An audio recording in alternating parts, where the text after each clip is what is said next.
Hello friends, ओम श्री गणेशाय नमः। आप सभी का स्वागत है आपके अपने यूट्यूब चैनल पर।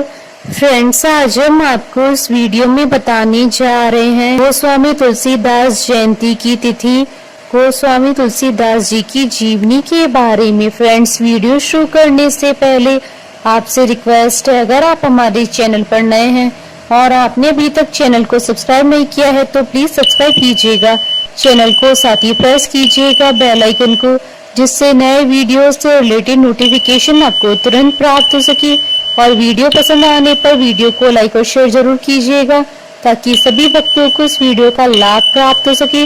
और कमेंट बॉक्स में ओम श्री गणेशाय नमः जरूर लिखिएगा।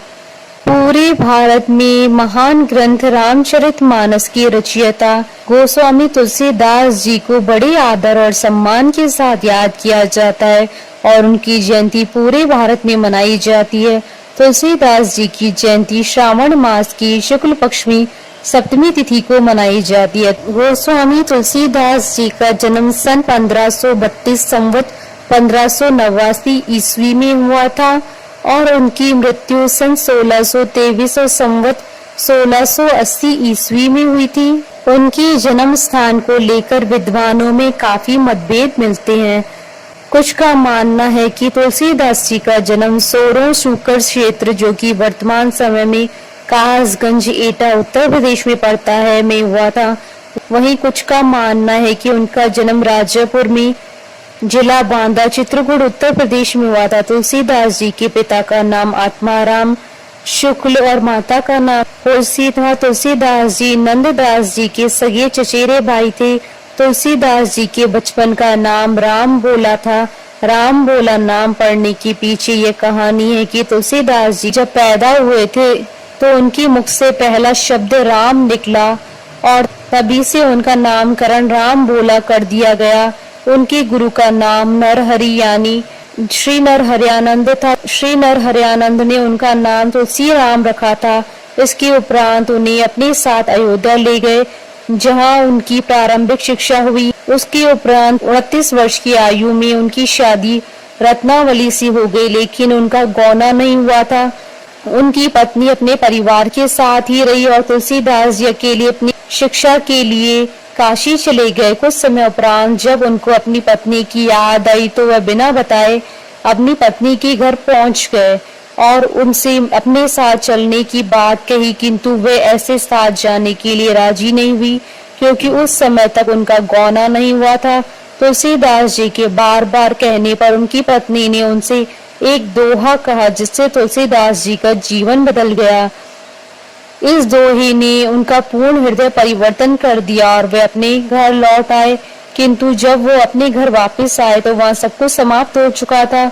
उनके पिता का निधन हो चुका था और घर भी पूर्ण रूप से उजड़ चुका था। इसके बाद उन्होंने अपने पिता का श्राद्ध कर्म पूरा किया और अपने गांव में रहकर ही राम कथा का पाठ लोगों से सुनने लगे और कुछ समय के बाद फिर वे काशी चले गए और काशी में रहकर वहाँ राम कथा का पाठ सुनने लगे। और काशी में रहते रहते ही तुलसीदास जी ने रामचरितमानस ग्रंथ की रचना की। मान्यता है कि श्री रामचरितमानस की ग्रंथ लिखने में तुलसीदास जी को 2 वर्ष 7 महीने और 26 दिन का समय लगा। तुलसीदास जी ने श्री रामचरितमानस ग्रंथ की रचना अवधी भाषा में की थी। श्री रामचरितमानस का भारतीय संस्कृति में विशेष महत्व है। पूरे उत्तर भारत में रामायण के रूप में बहुत से लोगों के द्वारा से प्रतिदिन पढ़ा जाता है। तुलसीदास जी के बारे में कहा जाता है कि उन्होंने भगवान राम के साक्षात दर्शन किए हैं। इसके बारे में कई कथाएं प्रचलित हैं, जिनमें से एक है कि तुलसीदास जी जब चित्रकूट में थे तो वे नित्यदिन राम कथा सुना करते थे और वह हर समय भगवान के दर्शन पाने की अभिलाषा लिए वे भगवान का नाम जपा करते थे। फिर किसी दिन उनसे किसी ने कहा कि जहाँ वो राम कथा सुनते हैं वहाँ हनुमान जी भी आते हैं।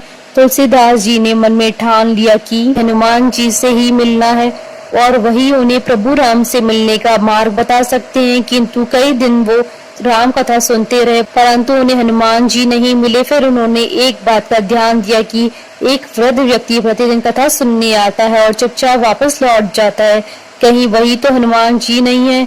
इस पर जब अगले दिन की कथा समाप्त हुई तो जब वह वृद्ध व्यक्ति वापस जाने लगे तो तुलसीदास जी ने उनके चरण पकड़ लिया और उनसे प्रार्थना की कि श्री राम जी के दर्शन कराएं।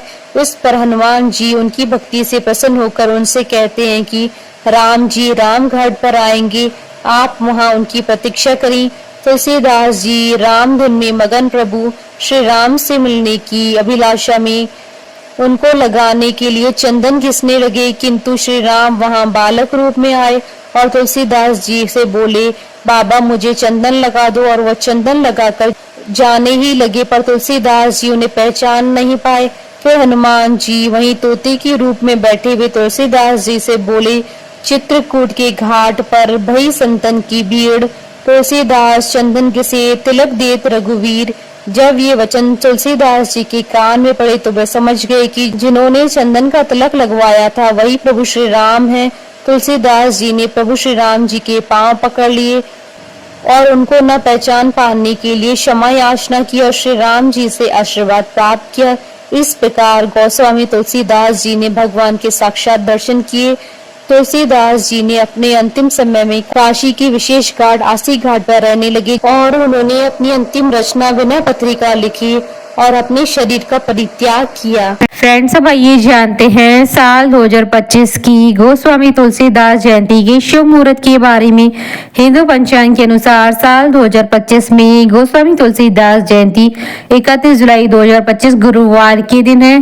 सावन शुक्ल सप्तमी तिथि प्रारंभ होगी 31 जुलाई 2025 को सुबह 2:41 पर और सावन शुक्ल सप्तमी तिथि का समापन होगा 1 अगस्त 2025 को सुबह 4:28 पर। फ्रेंड्स, अब हमारे चैनल पर ज्वाइन बटन को दबाकर हमारे चैनल के मेंबर भी बन सकते हैं। हम हमारे चैनल के मेंबर्स की कमेंट्स को टॉप प्रायोरिटी पर रखकर उनका रिप्लाई करते हैं। वीडियो में अंत तक बने रहने के लिए आपका धन्यवाद।